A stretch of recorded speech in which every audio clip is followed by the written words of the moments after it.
Oh my god. Okay.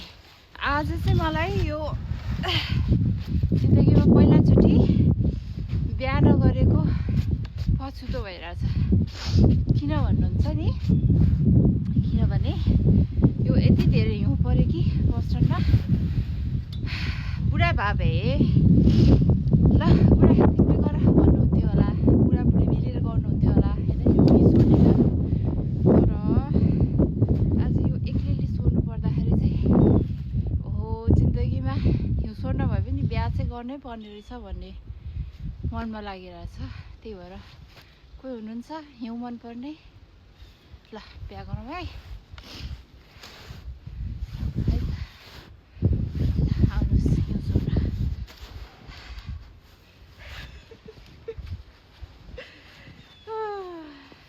बिहा नगरेर दुःख पाएकै हो त मैले।